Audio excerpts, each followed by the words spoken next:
Liljana. V Odiseji beremo, da bogovi pletejo nezgode zato, da bi prihodnji rodovi imeli kaj pripovedovati. Morda se sprašujete, kakšna je Liljanina zgodba in kaj jo umešča v družbo ostalih pripovedi, ki kot da bi kar tekmovale, katera je bolj presunljiva. Pripoved je postavljena v svet, kjer je ključna motivacija rojevanje malih herojev. Ti se ne bi potrudili roditi se, če jih na tem svetu ne bi čakala herojska slava. Govori o dekletu z razburkano notranjo krajino, ki je mislilo, da ima ustvarjalni talent, vendar se je tej ideji odpovedalo. Ženska si ne sme želeti komponirati. Nobena tega ni mogla in smela. Kako naj to sploh pričakuje? Zato je dekle steklo pod mavrico. Mehko je dobilo svojo žilavo oblast. Z lastnimi rokami je postalo druga. In govori o tem, da v družbi največ pomeni dohodek, ki ga ustvariš sam, in o zlih jezikih, in o tem, da se dekle ne sme igrati igre bridkosti. Bildungsroman. Bodi čuječ poslušalec, z voljnim umom. Mama je prihajala v Liljanino sobo neslišno. In ona jo je takoj prepoznala po senci, ki je padla na tla pred oknom. Dvignila je glavo in z votlim izrazom na obrazu sprejemala nase mamine zaskrbljene poglede. Uboga mati, ki ni nikoli mogla premagati svoje podobe v žalosti, je nato sedela ob hčerki, neskončno je sedela uboga mati in vsa zabuhla od joka s težavo dihala. Liljanine oči so bolščale v mamo in v tišino spraševale, zakaj me tako boli, mama. Rada bi jo zdravela. In mama se ji je tu in tam za trenutek nasmehnila. Liljana je kričala. Nič drugega ni mogla početi, samo kričati. To je bil zvočni učinek njene strašne agonije. Minilo bo, saj bo minilo, bo, je pritajeno odmevalo nekje oddaljeno, izza vrat sobe. To je bila materina vsakodnevna molitev. Deklica je naslednja leta preležala. Bolezen jo je omejila na njeno sobo, na ljudi, ki so jo tu in tam obiskali, na 3 sestre in na neizmerno žalostno mamo. Bila je paralizirana od pasu navzdol, imela je zlom leve rame in polomljena rebra. To ji je spremenilo življenje. Iz živahnega otroka se je spremenila v nepremičnega bolnika, invalida. Zato je Liljana podnevi jokala od bolečine in ponoči monotono tulila od trpljenja. Mati bi takrat najraje umrla od žalosti. In sestre tudi. Izlet. Na ta dan so se pripravljali že dlje časa. V hiši je bilo veliko navdušenja in v zadnjem tednu pred odhodom od doma se je zdelo, da je kdo omenil prihajajočo pot skorajda vsako minuto. Niso hodili pogosto v druge kraje, še manj v mesto, zato je bil to res pomemben dogodek. Tistega jutra so se oče, oba brata in Liljana odpravili na pot, tako zelo težko pričakovano. Mati in 3 sestre so ostale doma. Razlog, da so šli, je popolnoma nepomemben v primerjavi s tem, kako je to potovanje spremenilo njihova življenja. Nekaj kilometrov pred ciljem, tik pred mestom, ki je sprožalo domišljijo vseh 6 otrok, so se ustavili ob robu ceste. Pojedli so zadnje kose kozjega sira, kruha in kumaric, ki jih je mati skrbno pripravila za na pot.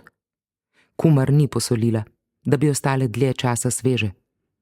V polmraku predvečera so po dolgem dnevu pešačenja utrujeni žvečili preostalo hrano, ko je nenadoma proti njim zavil avto. To je bil eden prvih hrupnih, smrdečih mastnih avtomobilov, ki so bili sila redki v teh krajih. Prvi avto, ki se je kdaj peljal tu skozi, je pripeljal burbonski princ, sin Dona Carlosa. Ljudje so ta avtomobil poimenovali čudež, ki poriva sam sebe. Že leto kasneje pa je bil tak avtomobil prvič uporabljen za prevoz poštnih pošiljk. P.J., takrat glavni direktor pošte in telegrafa, ga je naročil iz Pariza.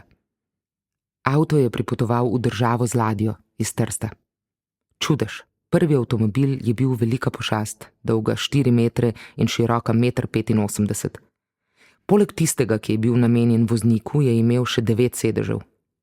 Avto je vozil mladi voznik A.Š. Ob prihodu novega avtomobila je bilo na prebivalstvo naslovljeno uradno opozorilo, ki je navedlo, da sploh ni razloga za strah. Vendar, ko so ljudje slišali strašni hrup avtomobilskega motorja in njegove troblje, so v paniki iskali rešitev in se poskrili na prvo bližnjo brežino ob cesti. Govori se, da je bilo seveda tudi veliko takih, ki so kasneje želeli biti čim bliže temu bajnemu čudežu in se ga vsaj malo dotakniti. Kmalu je postalo jasno, da je imel mladi voznik A.Š. zelo rad rakijo in še raje mlado gostilničarko. Zato je nekega dne pozabil tako na potnike kot tudi na avto in se sploh ni prikazal na delo. Vozilo je prevzel njegov vajenec M.T. Med njegovo prvo vožnjo je eden od potnikov, ki je sedel ob šoferju, skozi okno mahal z železniško lučjo in M.T. je prvič zapeljal po odprti cesti izven mesta. Družina, ki si je privoščila malico ob cesti, je, še vedno s kumarami in sirom v rokah, opazovala, kako se je železniška luč v polmraku predvečera obrnila proti njim. In to je bilo tudi zadnje, česar se Liljana spomni, da se je zgodilo tistega dne. Nekaj dni kasneje se je zbudila v bolniški posteli. Nihče ni sedel poleg nje in je držal za roko v upanju, da bo spet zagledal njen prikupni dekliški nasmeh. Nihče v njeni vasi še ni izvedel za nesrečo. Brata in oče so skupaj s šoferskim vajencem M.T. in svetilničarjem odšli na drugi svet. Bolečina. Bolezen je vedno pripovedna. V zmagoslavju nad boleznijo je nekaj epskega, ultimativna zmaga. Epska je tudi izguba te bitke, ultimativna smrt. Bolezen pa? Bolezen v kakršnikoli obliki že je mesto za premislek, razmislek o tem, kar je resnično pomembno. In je povedno znamenje minevanja časa. Liljana se je zdaj morala naučiti, kako živeti drugačno od ostalih. Naučiti se biti močnejša, bolj vzdržljiva, pogumnejša. In bila je bolj vztrajna od kogarkoli. Pravzaprav je imela tiste vrste vztrajnost, ki te začne z leti najedati. Ne zaradi tega, v čemer vse je vztrajala in vztrajala, ne glede na nemogoče okoliščine, in te okoliščine so bile v bistvu vedno nemogoče, temveč zaradi vztrajnosti same, ki je bila v vsakem njenem dejanju in besedi. Na vsakem koraku, kot bi rekli, če ne bi Liljana takrat zgolj ležala. In to silno vztrajnost so ji na nek način zavidali. Nikoli, prav zares nikoli ni odstopila od tega, kar je menila, da je prav. Če je po zraku letelo, karkoli ji je pač prišlo pod roko, ali pa je ure zrla v prazno, nekam proti stropu in iskala rešitev, kako izpeljati, kar si je zamislila, je oboje počela tako resno, da so vsi okoli nje pričeli šepetati. Niso si upali zmotiti te popolne zbranosti in odločnosti. In tudi to so ji zavidali. Njeno moč, pogum in vzdržljivost pa so jemali kot samoumevno. Niso se spraševali, kakšna je cena, ki jo plačuje za to. Gledali so, kaj vse počne, in vse, kar je počela dobro. Nihče ni vedel, kako veliki sta njena bridkost in bolečina. To je razlog, da so se razbežali, ko je kričala, od ene ali druge. Pustili so jo pri miru, ko ni mogla narediti ničesar drugega, kot da je tulila. Zvijala se je od bolečine, strmoglavljala v mizerno in žalostno razpoloženje, medtem pa so gledali stran. Spomnili so se, kako vedno vse tako dobro naredi, kako močna, vzdržljiva in vztrajna je in kako jih to ves čas na nek način moti. Zato so pustili, da trmasto kriči in da je v tem povsem sama. Tako je, če si izbral biti čvrst in junak v očeh drugih. Počutiš se osamljenega, zbeganega in potopljenega. Pomeni, da si obsojen na to, da te vsi zapustijo ravno v trenutkih, kot je najtežje in ko bi zagotovo pomagali vsakomur drugemu. Tebi generozno dajejo možnost biti heroj. Preveč se trudiš pokazati, da si močan, da se vse zdi lahko in da imaš kot vedno vse pod nadzorom. V resnici ti to ne pomaga prav veliko. Enkrat se vendarle zaveš, da to ni tisto, kar bi moral storiti, in ni to, kar se od tebe pričakuje. Naj bi verjeli, da drži, da nam Bog naloži tolikšno težo, kot jo lahko nosimo? Liljana je verjela drugače. In sicer, da ji Bog nalaga bremena, ki jih ni zmožna nositi, da ji je Bog naložil breme, ki ga tudi sam raje ne bi nesel. In zato je kričala, metala stvari in spravljala v strah ljudi okoli sebe. Dolg čas. Če bi sklepali po izgledu njenega obraza in jeziku njenih rok, bi težko rekli, da je to še dekletce. Imela je resen, turoben izraz. Izgledala je odsotno, nekako zamišljeno. Zavedala se je, da je njena vloga drugačna, kot je bila pred nesrečo. Ljudi, ki so jo tu in tam obiskali, 3 sestre in neizmerno žalostno mamo, je izzivala s svojim slovesnim izrazom. Tako je pridobivala pozornost okolice, vzporedno pa tudi spoštovanje in dostojanstvo. To je bil torej njen izbrani izraz, nekaka letargija, apatija ali utrujenost, ali morda pomanjkanje energije. Vzrok nekaterih čudnih sprememb na njenem obrazu pa je ležal v dolgčasu. In ta dolgčas je bil globok. Mislim, da precenjujem zrelost odraslih, je pogosto zapisala v svoj dnevnik, kot bi bili prav odrasli, ki so bili pravzaprav edini, s komer je imela stike, tudi vzrok njene praznine. Predolga samota, brezglasje in odmaknjenost od sveta so jo izčrpavali, želela si je osvoboditve od te usode. Sanjala je, kako odpotuje iz tega razdejanega življenja, kako za seboj pušča to posteljo, beli strop in bele rjuhe. Globoko so jo dolgočasile tudi stvari, ki jih je nekoč imela rada. Včasih je bilo njeno edino olajšanje od dolgčasa odmik v nihilizem, nasilje in prekomerno prehranjevanje. Ni ji bilo najbolj dolgočasno zreti v strop ali skozi okno in nič početi. Pravzaprav je to sploh ni dolgočasilo. Največ težav je imela z opravljanjem čisto navadnih nalog. Te so jo dolgočasile najbolj. Morda ni imela samokontrole in je bil to vzrok, da se je tako često dolgočasila. Zato je Liljana večino mladosti iskala svoj smisel prav toliko, kot je iskala izhod iz dolgočasenosti in čudne praznine. Sčasoma ji je postajalo vse manj dolgčas. In sicer, ko je končno pričela svoj čas vlagati v nekaj drugega. Začela je peti. Vsak večer. Glasno in strastno.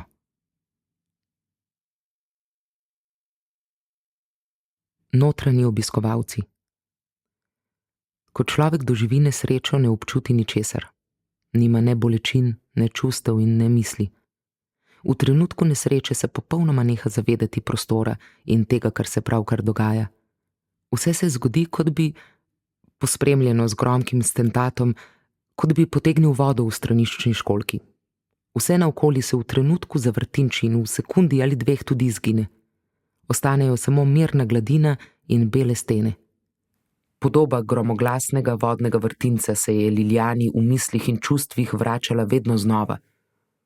V tišini, ki sledi sunkovitemu vrtincu, je takrat lebdela na mirni gladini, obdana z belimi stenami.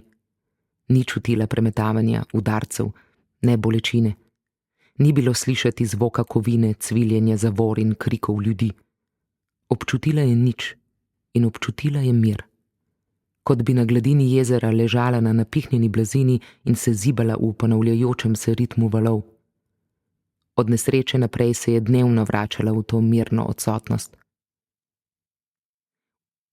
V tistem trenutku grozljive nezgode ob cesti je zatulila. Njeno telo je bilo ukleščeno med drevo in zadnji desni bok avtomobila. V tem položaju je čakala na pomoč. Živa je bila pribita na grobo deblo med nizke veje podrastja. Njen mladi organizem se je bojeval, da bi preživel. Kri je lila. Že v tem neskončno dolgem času čakanja, da jo odrešijo iz primeža kovine, je prvič zalebdela v to belino in se nežno zibala v odsotnosti zavedanja. Naslednji prizor, ki se ga spomni, je bila belina bolnišnice. Rešili so jo in tako se je začelo moreče obdobje navajanja na bolečine. Bolečine vseh vrst so ostale v njenem telesu, popolnoma udomačene, kot bi bile tam od nekdaj. Nastanile so se v glavi, v nogah, hrbtenici. Povsod. Tudi tam, kjer sploh ni bila poškodovana. To so bile različne in zelo razločne vrste bolečine. Krči, utripajoča bolečina, bolečina kot zbadanje s šivanko, Bolečina kot globok vbod z debelo iglo, plitka, razlita bolečina, razprostrta žgoča bolečina, pekoča bolečina, bolečina kot res z nožem, topa bolečina. Vse te so bile večplastne, strašne in naporne nove stalne prebivalke njenega telesa. Telesu je prisluškovala kot zdravnik, ko prisloni stetoskop na hropeče prsi. Prisluškovala je prvim znanilcem prihoda katere od bolečin. Locirala je epicenter izvora, tip bolečine in dramaturgijo njenega razvoja. Bolečine je videla kot barvite tarče, kot mandale, ki so se izrisovale na mestu žarčenja. Te so se v živih vzorcih utripajoče širile z mesta, kjer je bolečina zapičila svojo konico, preko celega telesa in se prelivale preko bele posteljnine njene postelje. Potem, ko je katera od bolečin prenehala, je Liljana utrujena otopelo obležala in strmela v strop. Podoba same sebe se ji je takrat zdela neresnična, kot bi se gledala na fotografiji ali na gledališkem odru. Navadila se je na te nepremičnosti in bolesti. Čakala in veselila pa se je vmesnih minut miru, olajšanja in strmenja v prazno. Povratek z onstran je ni naredil krhke in občutljive, nasprotno. Le teh silnih bolečin ni mogla opisati nikomur.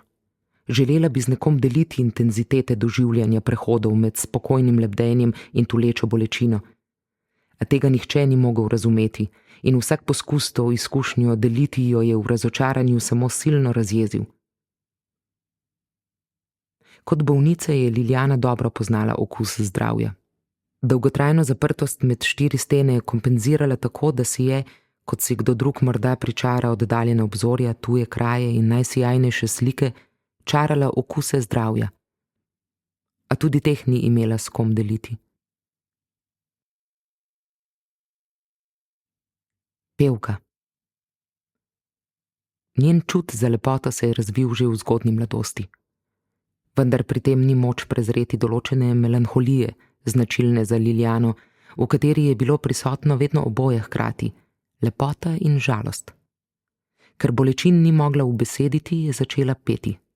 Tolažilo jo je. Ležala je v beli postelji in pela.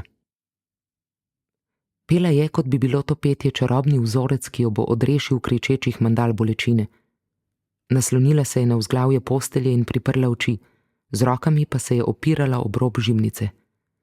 Pela je tako glasno, kot bi hotela z glasom doseči nebo. Pela je milje in milje. Norela je od užitka in bolečine. Bili so dnevi, ko je pela tako silovito in neprekinjeno, da so sestre in mati glasno jokale v sosednji sobi.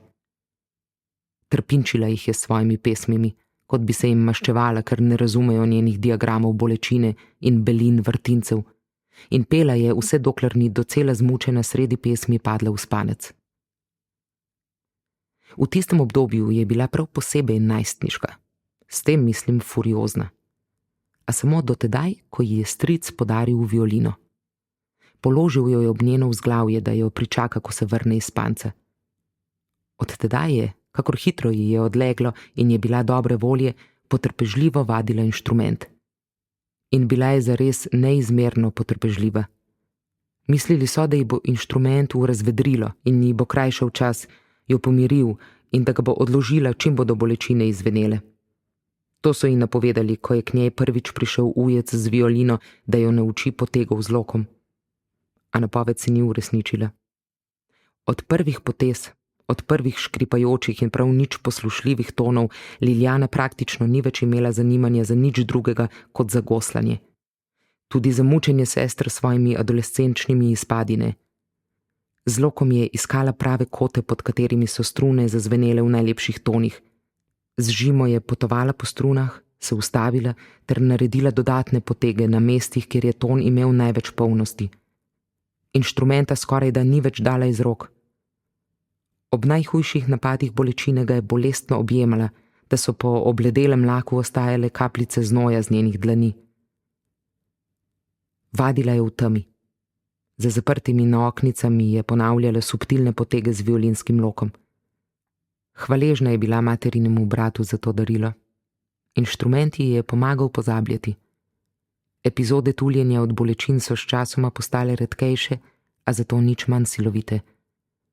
Obdobja petja so se sčasoma zlila z obdobji igranja na violino. Še vedno je pela, kot bi bilo petje čarobni vzorec.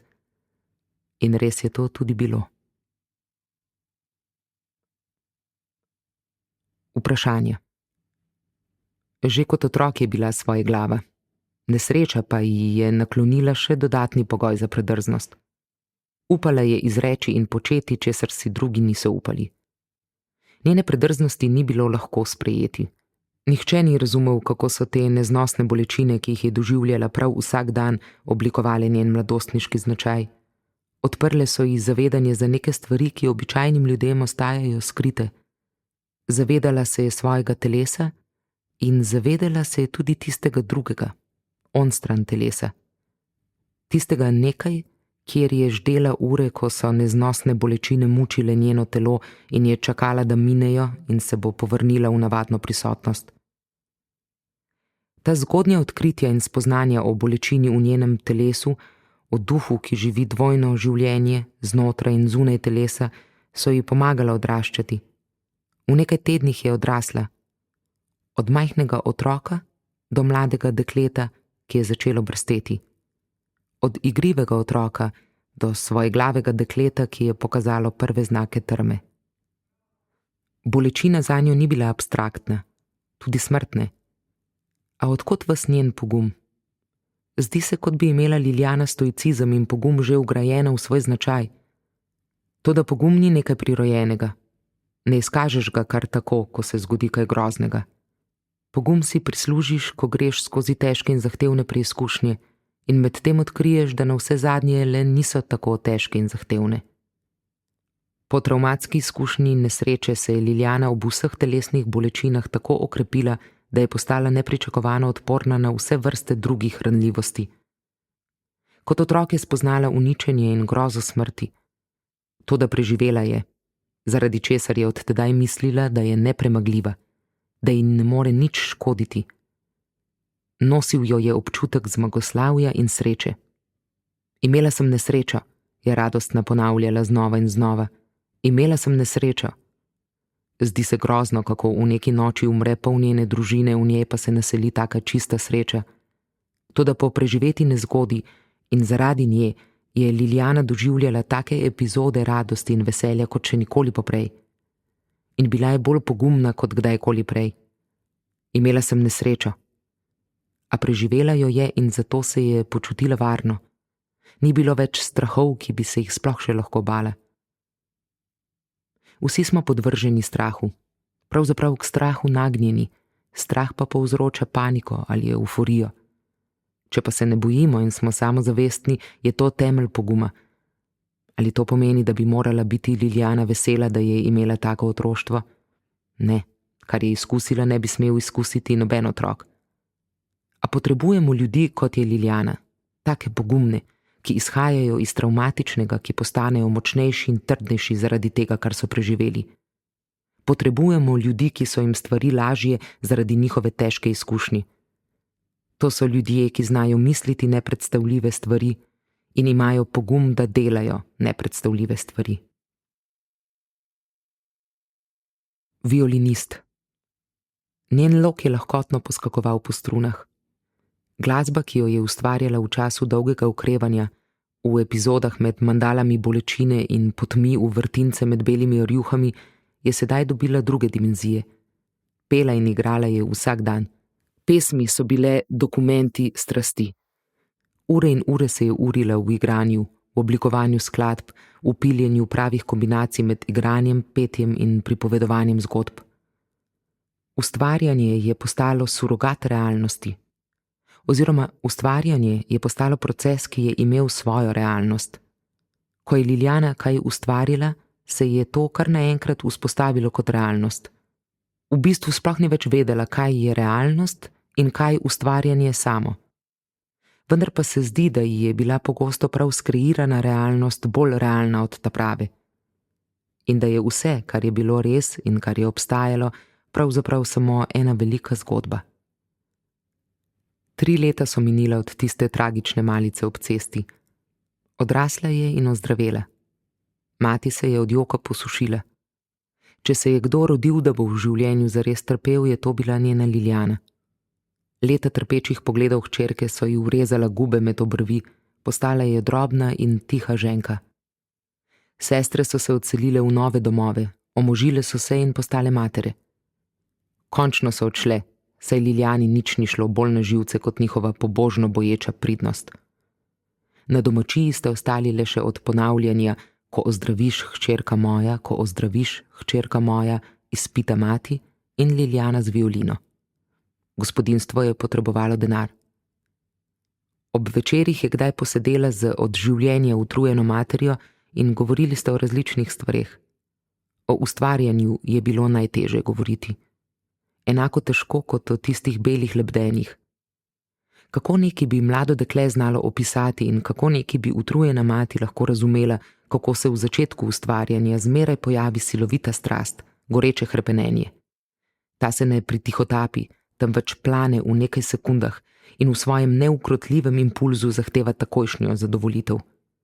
Temu sledi daljše obdobje dvomov, ki navzven izgledajo tako, kot sodobne vede opisujejo depresivno stanje. To so čutenje raztrganosti, razočaranosti in predvsem ujetosti. Tej melanholičnosti, ki navadno traja nekaj dni in ji poskuša Liljana včasih ubežati s spanjem, sledi naslednji izpad nove silovite strasti. Takrat je spet pogumna, počuti se, kot bi končno našla brezmejno svobodo, ki jo je vedno iskala. Lebdi v višavah svojih talentov in podvigov. Vse možnosti, ki so še pred njo, bo realizirala. Morda pa tudi ne. Morda jih bo samo nekaj časa igrala. Liljana težko ubesedi vse to. Tudi mati išče prave besede za repliko o tem, kako se bo hči spet kljubovalno prepustila šibkosti in teatralno zavrnila svojo moč. In kako v teh ciklih Liljana, najbrž prav tako kot vsi snovalci, zelo redko najde zatočišče.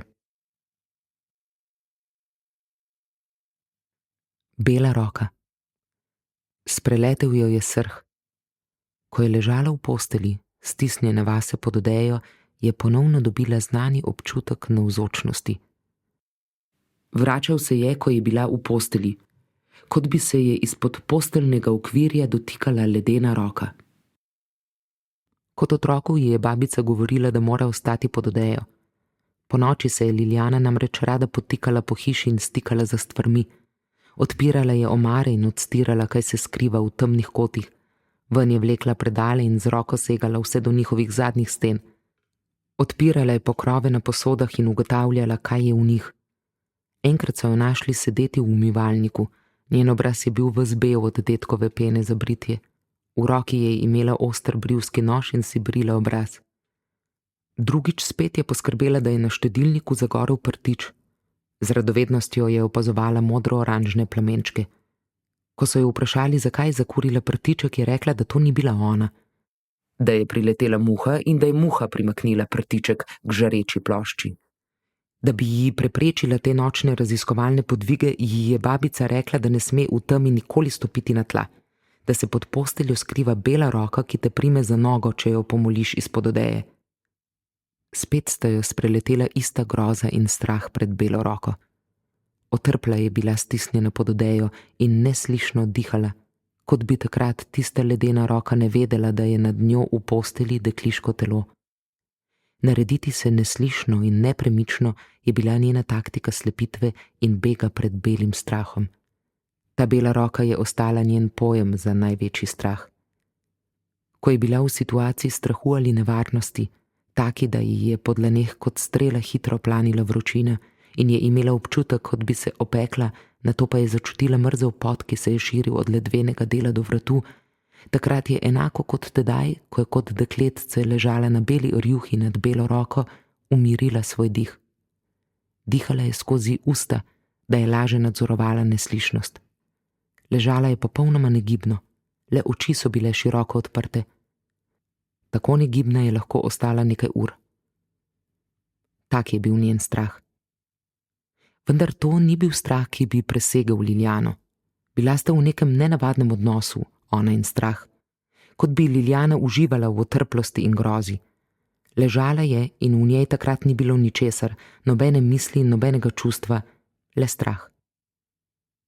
Nato je naenkrat vstala, naredila nekaj glasnejših premikov kot sicer, kot bi nakazala, da obvladuje situacijo, in vrnila se k počutju pred napadom bele roke.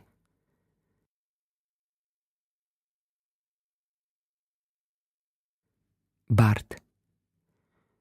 Celo življenje je plula na mogočnem plovilu epov, polnih mesa in navdušenja, obenem pa ohranjala ravnotežje na splavu zaprisege, ki je nikoli ni smela prekršiti. Ko poje, ima v očeh oddaljen pogled. Gledaš v nekoga divjega, polnega notranjega nemira. Poskušaš ujeti očesni stik, zato se odpiraš v njeno smer, ustvarjaš neke drugačne navzočnosti sebe, skušaš v zameno prejeti njen pogled. Ne, nobenega stika z njo. Popolnoma je upotegnjena v svojo glasbo. Težko je opisati njeno mentalno ostrino in njeno popolno predanost, ki ji pomagata biti na najvišji stopnji zbranosti. Njene oči sevajo, kot da bi lahko prebijale vse, kot da lahko vidi skozi tebe, pa tudi skozi zid. Gleda vate, vendar veš, da te v resnici ne vidi. Pravzaprav je pogosto sploh nisem poslušala, slišala sem samo njen glas, dejavno pa sem jo opazovala, kako ne gleda.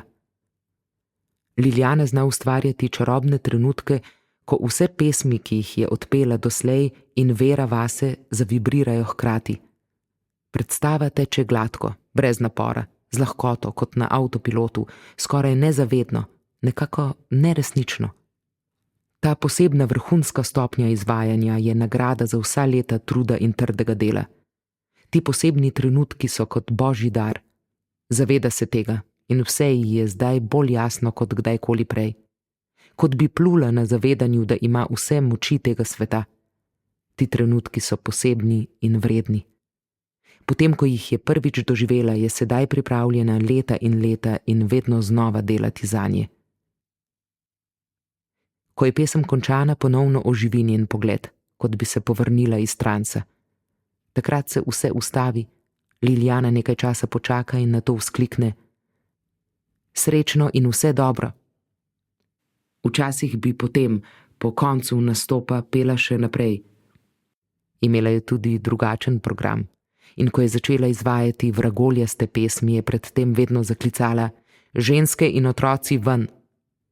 Vprašala sem jo, kdo jo je naučil teh pesmi, in je rekla: Verjemi mi, nisem ga videla. Ali pa: Greh ti povem, grešnika ne. Njena umetnost od prvega do zadnjega diha ima določen ustroj in je utelešenje svetosti posebne vrste. Če bi koga vprašali, kaj meni o njeni umetnosti, bi ponavadi odgovoril: Všeč mi je, drugačna je. Liljana pa ne mara takih presoj zgolj po stopnji čustvenih učinkov. Pričakuje tankočutno zaznavanje izraznih značilnosti svojega dela, ki bi ga opisali kot mnenje z inteligentnega kritičnega vidika. Pričakuje, da uporabljaš jasne kriterije vrednotenja, izraziš, kaj konkretno je bilo dobro in zakaj, in bi lahko bilo drugače, boljše in kako. Sodba mora sloneti na podkrepljenih argumentih, ki so odraz znanja in izkušenj. Ne zanima je, kaj imajo ljudje radi in kaj jih veseli. Pričakuje, da pogovor o njenem izvajanju ne bo ostal samo na ravni osnovnih čustev. Prav nobenega smisla nima polemizirati z njo o tem, kako je skoraj vsaka glasba, ki je tehnično in umetniško dovršena, hkrati reakcionarna. Pravi, da zanjo ni nič bolj banalnega kot želja po originalnosti. Vse je že nekoč enkrat bilo, ponavlja. Vse, na kar pa se še nisem navadila ali mi ni všeč, je nepotrebno in je blefiranje, pozerstvo, mlatenje prazne slame. Taki glasbeniki, ki se silijo biti originalni, so usmiljenja vredni, reče. Mojster. Edino znanje, ki ga je Liljana imela, je bilo igranje inštrumenta in petje. Postala bom profesionalna glasbenica, se je odločila. Iskala je vse možne priložnosti, kjer je lahko poslušala druge glasbenike. Učila se je s poslušanjem. Postala je prekupčevalka s toni in besedami. Ko se je ponoči vračala domov, je na to vežbala. Vedno znova je drilala motive in njen princip je postal: opazuješ druge, razumeš obliko, njeno uporabo in omejitve. Uho ima veliko dela, je pravila. Njen talent ter intelektualna in izobrazbena raven so bili kake 3 oktave višji od drugih. Bila je prepričana, da je njen načrt smiseln in niti za trenutek ni pomislila, da ji ta podvig ne bi uspel. Odločila se je, da bo svojo glasbo pokazala mojstru. Odpravila se je na pot. To je bilo njeno prvo potovanje, odkar je po nesreči ponovno stopila na noge. In morala se je odpraviti na isto pot kot tistega usodnega dne. Mojster je živel v mestu. Stopila je preden s svojim inštrumentom. Ni želela izgubljati časa, zato je, še preden je mojster sploh dojel, kaj je namen tega posebnega obiska, pričela peti in igrati. Zaprla je oči in pela, s tisto isto močjo, kot je, še ne tako davno, pela, da je prekrila bolečino v telesu. Bila je hkrati v preteklosti, sedanjosti in prihodnosti. Mojster je strmel v to čudno pojavo v srajci, klobuku in hlačah. Krhkost telesa ter intenziteta glasu in virtuoznost igranja inštrumenta so bili v čudnem nesorazmerju, a vseeno zelo harmonični. Zaprtih oči je pela svojo zgodbo. Muzicirala je dobro uro in še več. Mojster jo je opazoval. Tudi ostali okoli njega, ki so kot vsak večer posedali ob glasbi, so postopoma utihnili in se pridružili temu nepričakovanemu dogodku. Od njegove sodbe je bilo odvisno, ali bo lahko služila denar s petjem ali pa bo morala početi kaj drugega. Ni imela treme pred poslušalci. Bila je odločna. Pustite naj odigra. Toda, odkot vam, da morajo biti vsi prosvetljeni? Kako? Pustite pri miru. To. Padla je beseda. To je bilo, kot bi napovedali pretep. Sedaj so vsi v kavarni postali previdni. Vi zanikate, da je to... Seveda. Kaj vendar, ne vidite? Nehajte. Dobro. Dajmo temu fantu igrati jutri zvečer. Naslednji teden pojdeš z menoj na pot po deželi. Kako ti je že ime, fant? Vse je zastalo. Po telesu ji je šinila silovita vročina, v dlaneh je začutila pekoč sunek iz zapestja proti konicam prstov in slika pred očmi je zatrepetala, kot bi v vročem poletnem popoldnevu pogledala proti segretemu asfaltu. Ta val ni trajal dlje kot sekundo, največ 2. Lile. Liljana, zdaj Lile, je potem začela peti in igrati. Ohranila je hlače, srajco in klobuk in si izbrala svoje ozemlje. Vse dekliško, vse bolečine in ranljivost, vse realnosti in nerealnosti, vse mandale bolečine je bilo odplaknjeno. Njeno dekliško identiteto sta zdrobila čas in prostor. Nebo se je odprlo nad njo in zahvalila se je Bogu, ki ni obstajal, in se s kovčkom odpravila naprej. Kot ženska je šla v času nazaj in se premikala naprej kot glasbena pripovedovalka. In kot mlad moški. Kovček. Leta zelo dinamičnega življenja so Liljano spremenila iz krhkega, bolnega dekleta v močno in lepo osebo. Popolnoma črni lasje, ki so sijali kot nočno morje, so bili vedno natančno prirezani, a ne prekratko. Nosila je snežno bele srajce in preko njih črne suknjiče. V njih je delovala zelo resno in profesionalno. Nikoli ni potovala sama, vedno še z enim glasbenikom, ki je bil popolnoma enako oblečen. Bila sta kot brat in sestra, le da je on imel modre oči. A med njima je bila še ena vidna razlika. Njen partner je predstavljal telo in obraz kot fizično celoto. Bil je v stiku s svojim telesom. Medtem ko se je Liljana razdelila na telo in obraz. In vsako je govorilo in delovalo samostojno, tudi z različnimi standardi. Partner je bil privlačen zaradi svoje energije in vitalnosti. Liljana je bila privlačna, ker je bil njen obraz kot platno, na katerem je slikala portrete same sebe. Njen obraz je bil lep, gladek, mehak, neporaščen. Ohranila je mladost obraza in skozi življenje je ostal skorajda nespremenjen, brez gub, brazgotin ali zlomljenega nosu od pretepa. Ne glede na ves smeh, kremženje in jok, ki so šli preko njenega obraza, je ohranjala poteze lepe mlade ženske. Samo vrat je kazal njeno starost. Koža je oslabela, Na vratu se je stanjšala in postala vidno ohlapna, nabrala se je v gube. Ogledal se je ogibala. Ni imela poguma, da bi se zazrla v izdajstvo Liljane. Bala se je videti svoje ogoljufano telo. Hodila je elegantno. V resnici se je tudi malce zibala, kar je nosila kot relikt tiste nesreče. Njen samozadovoljni odnos do vsega naokoli je izžareval samozavest, morda celo malo preveč. Pravzaprav je izžarevala tudi nekaj arogance in telesnega nemira, a nekaj na njej je bilo zagotovo zelo privlačno. Verjetno sta bili to modrost in pomirjenost s svetom, pridobljeni skozi toliko trpljenja, žalosti in bolečine, ki sta zdaj žareli v njenih očeh. V vseh pogledih je bila Liljana zelo resna oseba. Zadnje sem, ki bi smela dvomiti, nimam pravice. Ta glas ji je pomagal živeti in ostajati v svoji resnici in v svoji omejeni svobodi.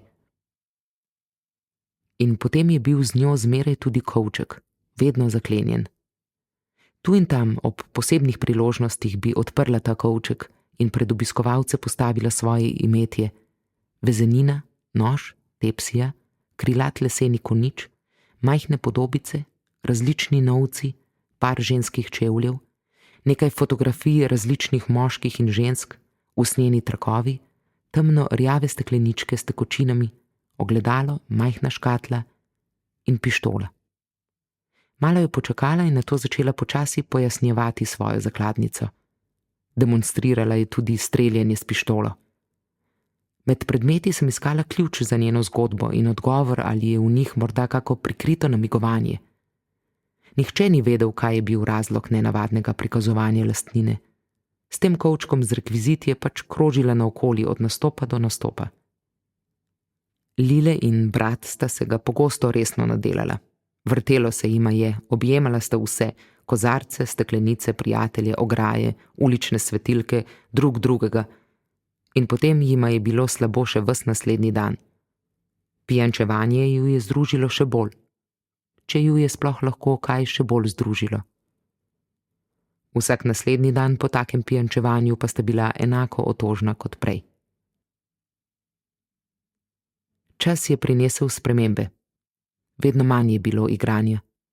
Le še tu in tam kak nastop ali tonsko snemanje za kak narodopisni inštitut. Občasno so ju še vabili na folklorne dogodke, kjer sta odigrala kakšno skladbo, ali pa na privatno veselico, ko je kdo praznoval Abrahama ali se upokojil.